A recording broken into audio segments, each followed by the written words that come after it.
Have you tried affirmations where you look in the mirror and say the things that you want in your life or say the things you want to believe about yourself and maybe gotten mixed results? You probably heard about the power of affirmations, but in practice, find the result not what you'd hoped. Why? We'll talk about that today. If affirmations are real, if they have power, how can we make them work for us? Would it be okay if I were to tell you that I am afraid someday? So I call you up and you call me down. Would it be okay? Hello and welcome to the FreedHearts podcast. My name is Robert Cottrell and I'm here as always with Susan Cottrell. Hi there. Hi. Hi everybody. Welcome. Connect with us at freedhearts.org.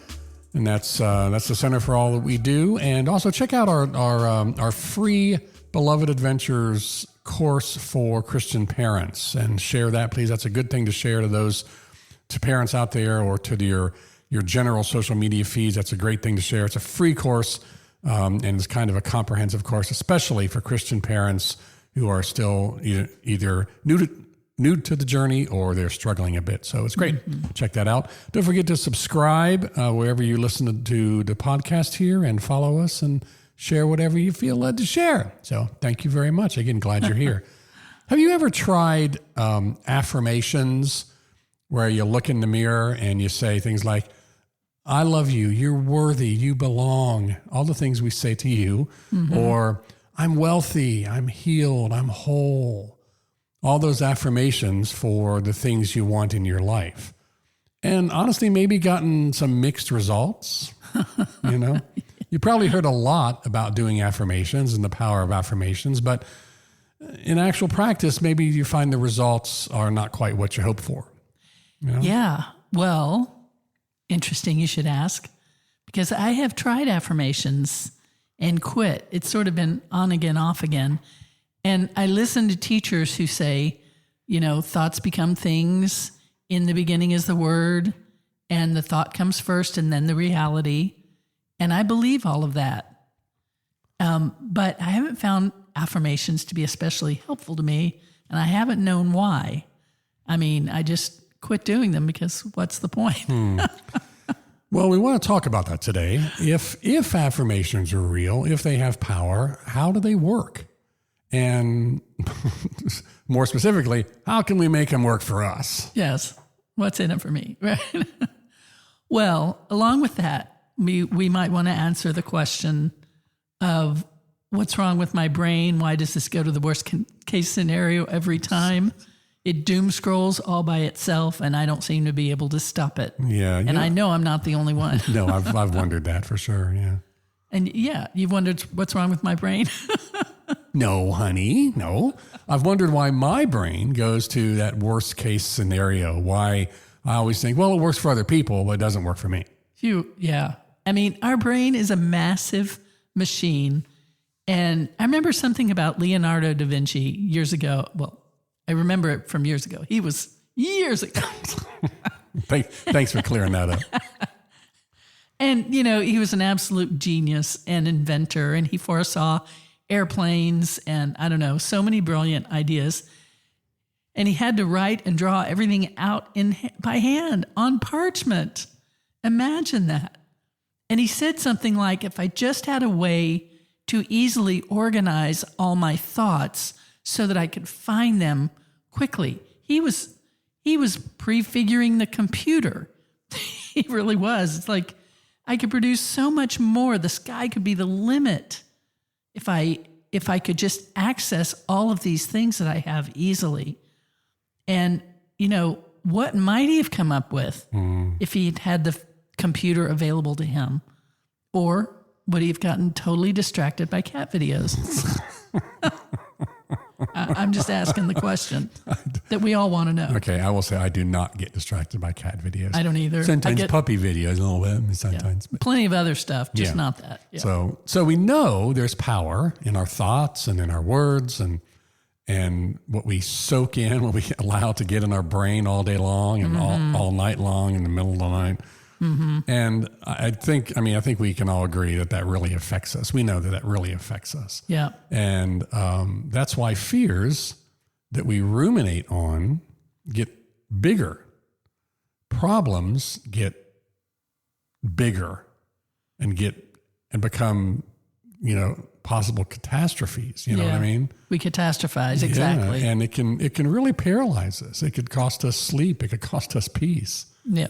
So we know there's power there. How Right. can we take hold of this powerful brain of ours and turn that and use it for good? If we only access some small percentage of our brain power, we all have heard that.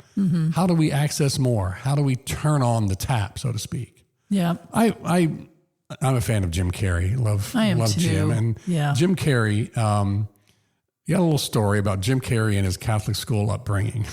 Okay. I can't wait. His priest said to Jim, I ask God for what I want, then I say a Hail Mary, and I always get it. And Wow. Jim, being little at that time, I think he was like 10 or 10. something. Yeah, I think. He thought, I could do that. And so, again, he's 10 years old, and he really wanted this bike. And he wanted it so badly that he asked God for it. So he went ahead and followed the priest's advice there, and he asked God for it. He probably said a Hail Mary or 2 or 3. And then like 2 or 3 weeks later, he got back home, and there was sitting in the middle of a living room, this Mustang. And if you're my age, you know what that is. This Mustang bike with the banana seat and the flared handlebars sitting in the middle of the living room.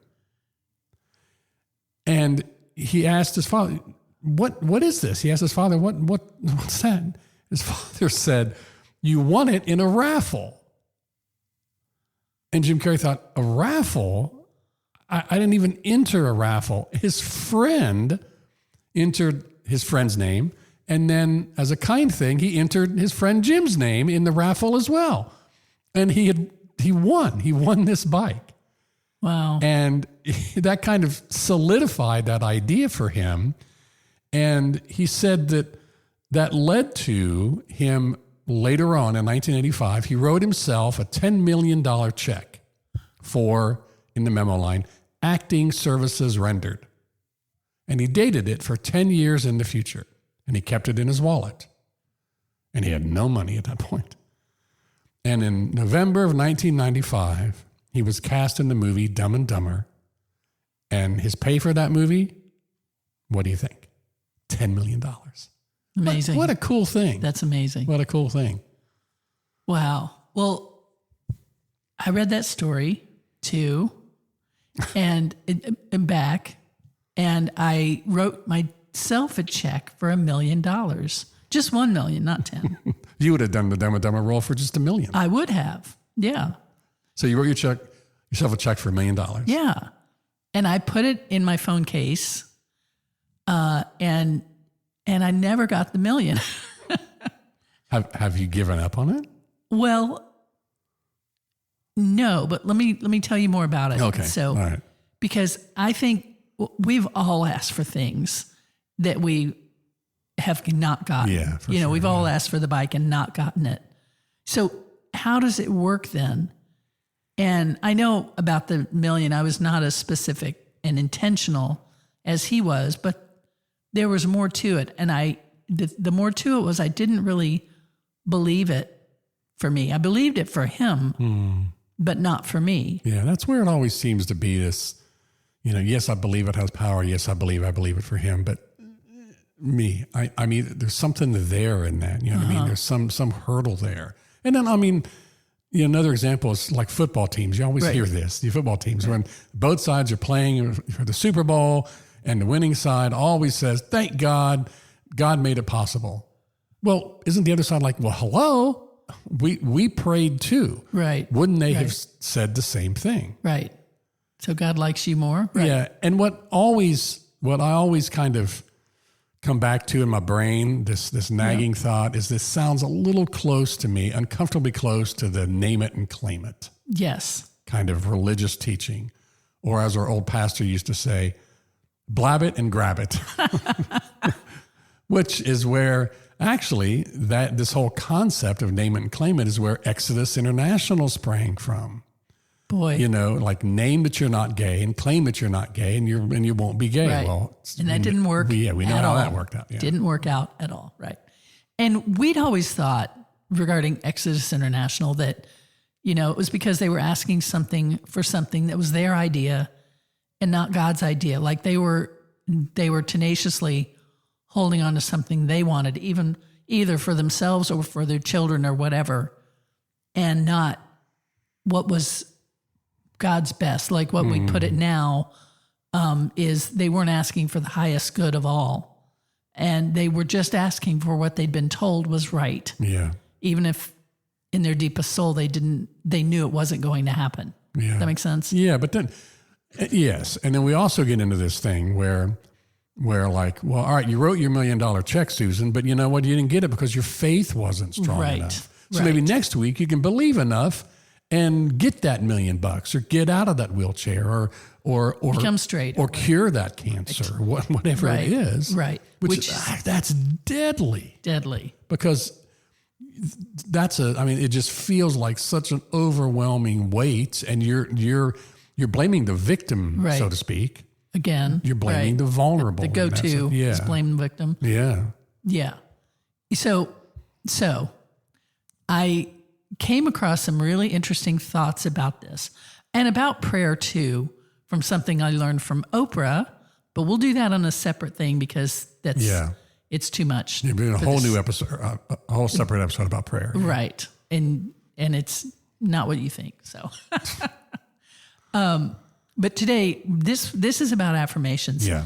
And I just happened to learn something fantastic that really helped me understand, because I do believe in affirmations. I do believe that your thoughts. I do believe in affirmations. Yeah, let's talk about how this really works, how they work, how they can work.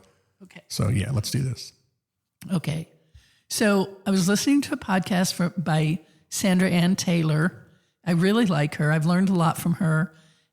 In case you want to find it, it's Sandra Ann Taylor, February 5th, 2025. And here's what she said. She told a story of a man who had lost his high-paying executive job, his company car, and he was stuck living at his dad's house, driving his dad's old car with the rusted-out floorboard.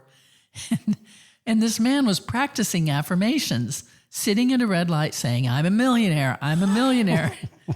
And he stomped on the floor of his car for emphasis, and his foot went through the rust into a mud puddle underneath. No kidding. Oh, my gosh. And he said, I am not a millionaire.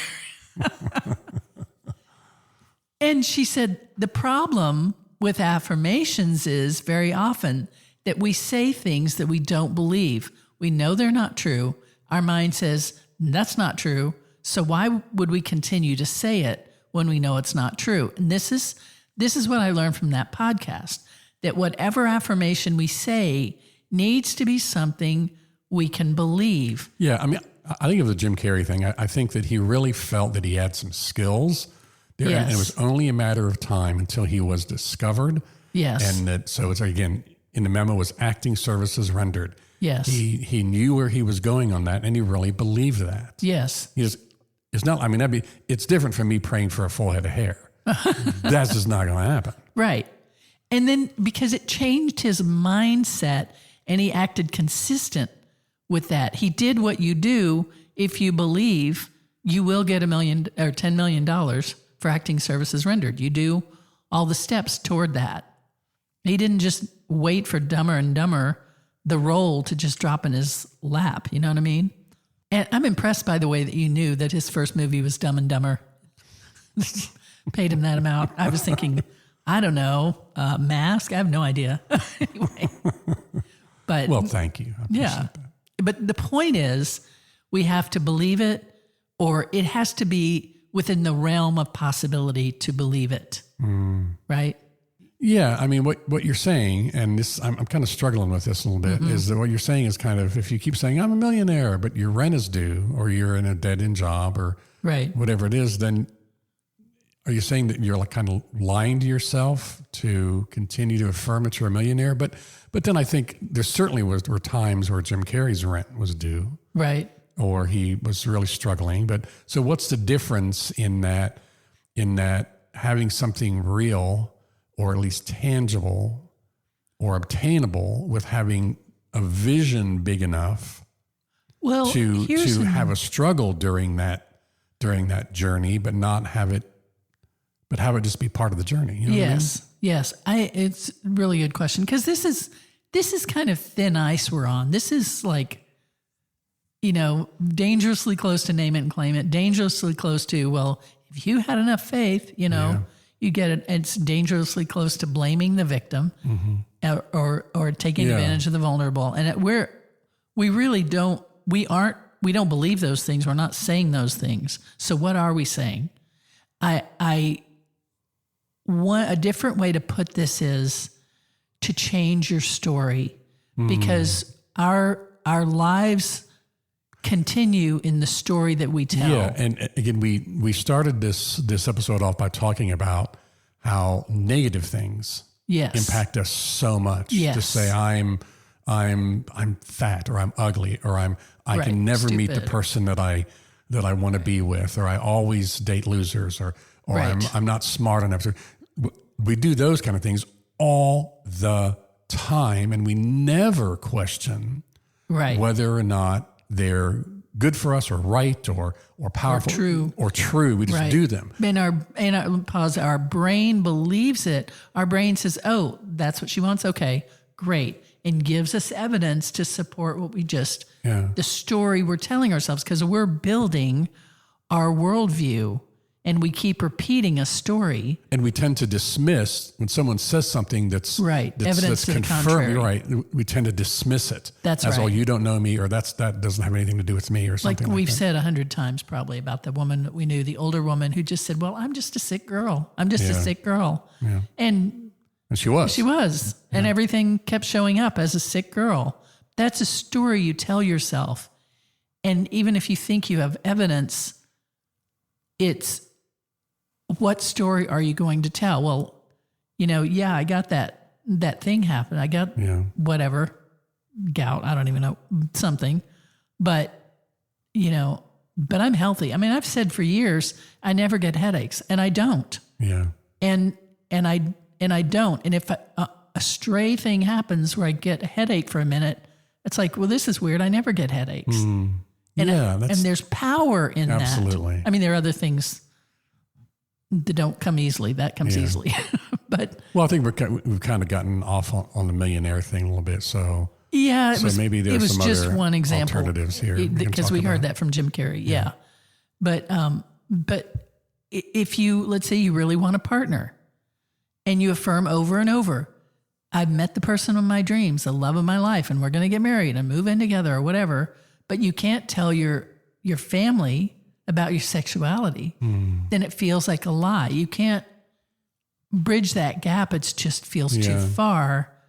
And so are you saying that the key is affirmations that are really empowering, that have vision, but then are also believable? Yes, they're within sight of where you are. So your affirmation might be something.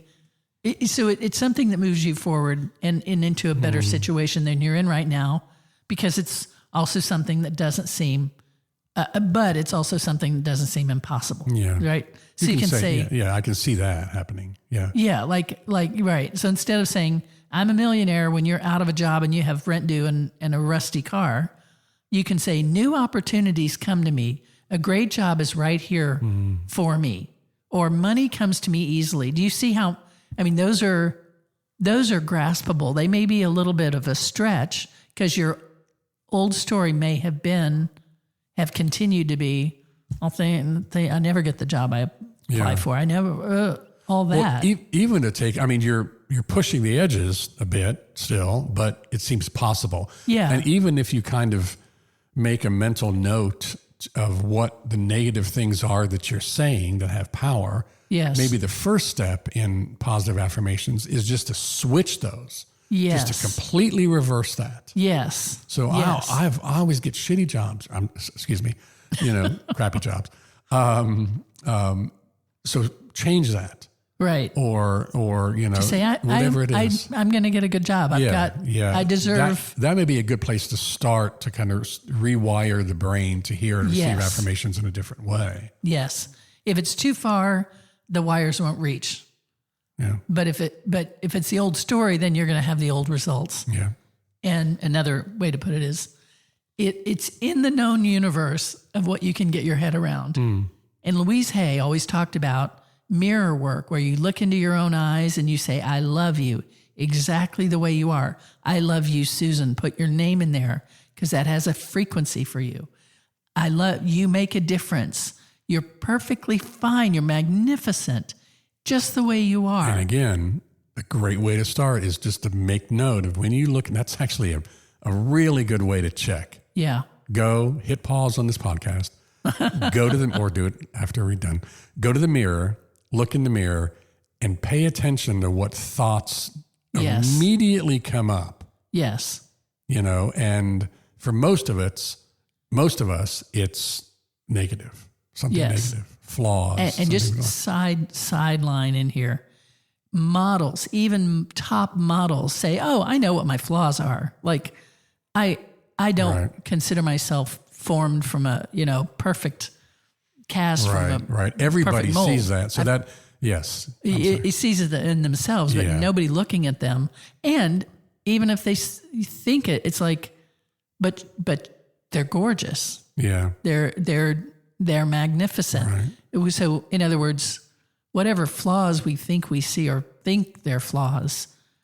Yeah, there's a whole story behind each of those things that we see, right? So that could be a really good place to start with affirmations is pay attention to what thoughts you have about yourself when you look in the mirror, and then replace that with, like you said, I love you, exactly the way you are. You make a difference. You're wonderful. You're magnificent. Yes, and just that can be a real stretch for people. I know that for sure. Many of my but incredibly powerful. Incredibly stretch, powerful. But incredibly powerful. So again, you don't have to say I'm gonna win the Nobel Prize or I'm gonna be the top model or whatever. But you say I am good. I am beautiful. Yeah. I'm magnificent. I don't mean physically beautiful. So I'm magnificent. I love me. I love you, Susan, exactly the way you are. I love you, Robert, just the way you are. That can really take something. Yeah. But, and maybe for you, where you are, it might just be, it's okay. You're fine. Yeah. You're fine the way you are. Yeah. So I was can I tell a story? Yeah, please. I was just talking to a male friend who enjoys wearing women's clothes. And he says he feels sexy in lacy panties. Now, he has not told me he's transgender, and it's not my job to say, to put a label there. But I wonder if he had not been so terribly shamed by his family and his church, what his path might have looked like. I just wonder, could he transition today if he wanted to, which he has not said he wanted to? I don't think that view would be possible for him where he is in his life right now. I mean, the way he's talked about it. You don't think that he would think it's possible? Right. That's what I mean. Yeah. Right. That he would let himself even really go there. Mm-hmm. But he has begun to share with his wife just a little bit about this, and she's been stellar. And he said to her, sometimes when you're gone, I'll put on your thong and it feels really good to me, which is a very big thing for him to have said to her, given all the shame. And she said, well, why don't we just look and see if they have some, maybe designed, for that male bodies to fit you better. And they did. And she bought him 5 pairs to wear whenever he wants. Well, that's a real gift. That's a real gift. Yeah, that's a real gift. And not every partner would be okay with that. Yeah. And I'm not saying every partner should be okay with that. But just to begin to imagine a world where it would be possible for him to tell his wife, can begin with, I'm good, whatever clothes I want to wear. You know what I mean? Yes. That could really be a start. That's right. To look in the mirror and say, I love you. You're good, whatever clothes you want to wear. that is a very good point as a good starter. Yeah. Yeah. And for him to imagine presenting full-time female, if that's even what he wants, and I don't know that, but that would be too far outside the possibility for him right now. But to say, there's nothing wrong with me. Or these feelings. Yeah. There's nothing wrong with these feelings I'm having. Yeah. I'm uniquely made and I deserve to be happy. And these thoughts are part of me. And you know, just those pieces and acting on these parts is just part of me. Just those pieces can be a big step. Now, you don't want to reduce your affirmations, so it's just some sort of positive thinking, right? It's got to be a little bit bigger than that, yes? Yes, we're trying to raise the vibration of, you know, to the next graspable goal, like a ladder where we move up the rungs of what we're able to believe. You don't just start at the bottom rung and reach the top rung and pull up. You go up the ladder of what you can allow yourself to believe. Yeah. And that's a good analogy right there. yeah, thank you. And the bigger step you can take, the better. Like don't think I can't reach that far to believe this about myself. Whatever you can visualize and believe about yourself, believe it. That's positive. And we, again, just to summarize a little bit, we talked in the beginning about how powerful negative thoughts are and things we say to and about ourselves are. So that is just absolute confirmation that the opposite is true. Yes. And that and positive things, good things can be extremely powerful. Right. And a great place to start on this is in the mirror. Pay attention to what you're thinking, what your thoughts are, and just turn those around. You flip that script and try something new and see how that goes. Yeah, and for those who are concerned what the Bible says about this, it says speak those things that aren't as if they are. Okay. Yeah, there you go. You know. Yeah. Right now, that doesn't. I don't see this as true, but I'm going to speak it as if it's true. Yeah, that's great. So. And we talked about also that we have something coming up, how this overlaps with prayer, if that's a thing for you, and we'll do that in a different episode coming up soon. Yeah. Yeah, because we'll talk about some wisdom from Oprah that I got and somebody she interviewed and the efficacies of prayer, that prayer actually works. And a lot of us have been burnt out on the idea of prayer. We're not, you know, like sometimes God is somebody that we used to know. And so, well, the whole idea has been a bit corrupted and kind of poisoned a bit. So we're going to kind of get back to what it is and what it's not. Because we don't want that stolen from you. We don't care if anybody prays. That's not the point. Yeah. But if prayer was important to you, we don't want it stolen. Yeah, absolutely. That's what we're saying. Yep. So that's coming up in just a couple of weeks. But next week is really special. It's our 200th episode. Woo-hoo! I can't believe it. I'm tired.